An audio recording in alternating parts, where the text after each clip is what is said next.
اعوذ باللہ السمیع العلیم من الشیطان اللعین الرجیم بسم اللہ الرحمن الرحیم وبہ نستعین وصلی اللہ علی سیدنا محمد وآل بیتہ الطاہرین اللہم صلی علی محمد وآل محمد وعجل فرجهم. قال رسول اللہ صلی اللہ علیہ وآلہ وسلم العلم رأس الخیر کلہ. حضور سرور کائنات ارشاد گرامی جس میں آپ بیان فرما رہے ہیں کہ علم مکمل طور پہ ہر خیر کی بنیاد ہے. یعنی اگر آپ کو خیر تلاش کرنا ہے اور آپ چاہتے ہیں کہ خیر آپ کو میسر ہو جائے تو خیر سوائے علم کے کہیں میسر نہیں ہو سکتا. خیر علم کے ساتھ ہے، خیر علم کے ساتھ ہے، خیر علم کے ساتھ.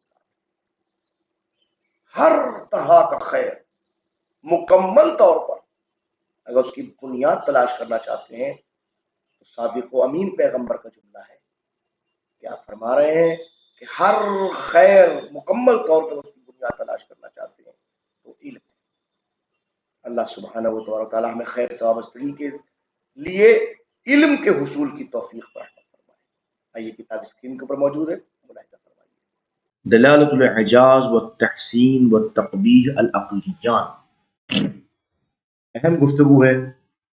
فرماتے ہیں معجزے کی دلالت اور حسن اور قبح کا عقلی ہونا. یہ ذرا کچھ اشارہ ہے ہمارے باب عدل جو گزرا ہے. باب عدل کے اندر ایک حکم بیان کیا گیا ہے کہ حسن اور قبح جو ہے وہ عقلی ہوتے ہیں. تو آپ باب عدل کے اندر یہ بات گزری ہے کہ حسن اور قبح کا معیار کیا ہے. اس میں علماء اسلام کے درمیان بہت اختلاف پایا گیا. بنیادی صورت میں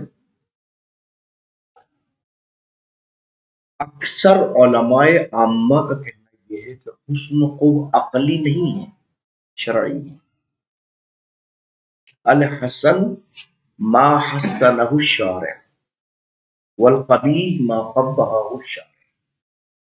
حسن وہ ہے جسے شریعت حسن ہے، قبیح وہ ہے جسے شریعت قبیح کہے. کچھ لوگ جس میں ہم شامل ہیں شیعہ علماء امامیہ وہ کہتے ہیں کہ نہیں، حسن قبح کا معیار شرعی نہیں ہے، حسن اور قبح کا معیار عقلی ہے. الحسن ما حسنہ والقبیح ما قبحہ العقل. حسن بنفس ہی حسن ہوتا ہے، ٹھیک ہے نا، اور قبیح بنفس ہی قبیح ہوتا ہے. بری چیز کے اندر برائی موجود ہے اس لیے برا ہے، ایسے شریعت نے اس کو برا کہا اس لیے برا ہے. اب یہ کہہ رہے ہیں کہ اعجاز کی دلالت، معجزے کی دلالت کا تعلق جبھی ہوگا صدق دعوی نبوت پر جب حسن قبح کو عقلی مانا جائے گا. اگر حسن قبح کو عقلی نہیں مانیں گے تو اعجاز کی دلالت نہیں ہو پائے گی، پھر معجزہ دلیل نہیں بن پائے گا.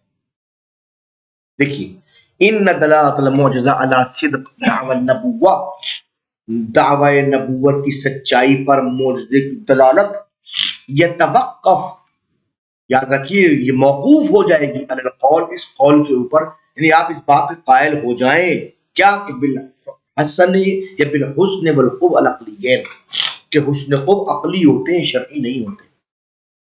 کیوں؟ لأن الاعجاز انما يكون دلیلا علی صدق النبوہ. معجزہ صرف اس صورت میں دعوی نبوت کے اوپر، سچائی کے اوپر دلیل بن سکتا ہے اذا قبح فی العقل، جب عقل اس بات کو قبیح تصور کرے، عقل اس بات کو برا کہے کہ اظہار المعجزہ علی ید الکاذب، کہ معجزے کا اظہار کاذب کے ہاتھ میں نہیں ہو سکتا. جب عقل کہے کہ یہ قبیح ہے کہ اظہار معجزہ کاذب کے ہاتھ پہ ہو، یہ قبیح ہے، بری ہے، تبھی آپ ثابت کر سکتے ہیں کہ چونکہ یہ اعجاز اس نبی کے ہاتھ پر اس لیے ظاہر ہو رہا ہے چونکہ سچا ہے، اور عقل کہہ رہی ہے کہ یہ ناممکن ہے کہ وحدہ لا شریک پروردگار کبھی کاذب کے ہاتھ پہ معجزے کی قوت دے دے. فَإِذَا تَوَقَّفَ الْعَقْلُ عَنْ إِدْرَاكِ قُبْحِهِ، اور اگر عقل موقوف ہو جائے، ٹھہر جائے اس بات کے اوپر کہ قبیح کا ادراک کر سکے، وَاحْتَمَلَ صِحَّةَ إِمْكَانِ ظُهُورِ إِلَٰهِ الْكَاذِبِ، اور اس بات کا احتمال پایا جائے کہ معجزہ کاذب کے ہاتھ پر بھی ظاہر ہو سکتا ہے، لا يقدر على التمیز بین الصادق والکاذب، تو یاد رکھیے کاذب اور صادق کے اوپر کوئی تمیز نہیں کر سکتا. فالذین اعدموا العقل، وہ لوگ جو عقل کو کچھ سمجھتے ہی نہیں، عقل کا اعدام کرتے ہیں، عقل کو الگ کر دیتے ہیں. ومنعوا حکمہ بہما، اور حکم لگاتے ہیں اس بات کے اوپر کہ عقل جو ہے وہ حسن اور قبح کے عقلی ہونے کا معیار نہیں ہے. یلزم علیہم، ان کے اوپر لازم ہے کیا؟ سد باب تصدیق بالنبوہ من طریق الاعجاز، کہ وہ نبوت کی تصدیق طریق اعجاز سے نہیں کر سکتے، ان کے سامنے دروازہ بند ہے. قال علامہ ہلی، علامہ ہلی فرماتے ہیں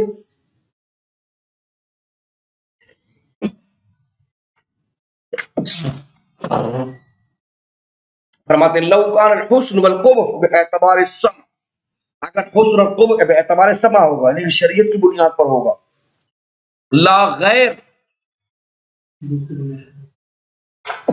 دوسرا کوئی راستہ نہیں ہوگا، صرف اور صرف سماعت کی بنیاد پر ہوگا، لما قبح من اللہ تعالی شیء، تو یاد رکھیے کہ اللہ کے اوپر قبیح لازم آ جائے گا. کس بنیاد پر؟ نہ سمجھیے گا. وَلَوْ كَانَ كَذَلِكَ، اگر ایسا ہی ہے کہ بے اعتبار سمع ہی حسن قبح کا معیار ثابت ہوگا، لما قبح منہ تعالی اظہار الموجودات، یہ دل کا لما قبح منہ تعالی، تو اللہ سبحانہ تبارک و تعالیٰ قبیح نہیں ہوگا. کس بات قبیح نہیں ہوگا؟ کہ اظہار الموجودات علی ید الکاذبین، کہ وہ کاذبین کے اوپر جو ہے ہاتھوں پر معجزات کو ثابت کرتے ہیں. وہ تجویز و ذالک، اور اس کا جائز ہونا، یسد باب معرفت النبوہ، معرفت نبوت کے باب کو بند کر دے گا. فَإِنَّ أَيُّ نَبِيٍّ أَظْهَرَ الْمُعْجِزَةَ فِي ادعاء النبوہ، اب کوئی بھی نبی جو نبوت کے دعوے کے بعد اگر معجزات کا اظہار کر دے، لا یمکن تصدیقہ، تو اس کی تصدیق ممکن نہیں ہے، مع تجوید اظہار الموجزہ علی الکاذب فی دعوی النبوہ، چونکہ یہ بات سامنے آ چکی ہے کہ کسی بھی کاذب کے ہاتھ پر معجزے کا اظہار جائز ہے، ہو سکتا ہے. کسی بھی کاذب کے ہاتھ پر چونکہ معجزے کا اظہار ہو سکتا ہے، لہذا اس ہو سکنے نے اور اس امکان نے کسی بھی سچے نبی کی نبوت کی تصدیق کا امکان سامنے نہیں آ سکتا. باب بند ہو جائے گا. لہذا ضرورت ہے کہ دلالت اعجاز کے لیے حسن قبح کا معیار عقلی ہونا چاہیے، نہ کہ فقط سمعی. کچھ لوگ کہتے ہیں اس بارے میں، علماء شیعہ بھی اس بارے میں ہے کہ حسن قبح کا معیار عقلی ہے پہلی منزل کے اوپر، سمعی ہے دوسری منزل. وصلی اللہ علی محمد و آل بیتہ.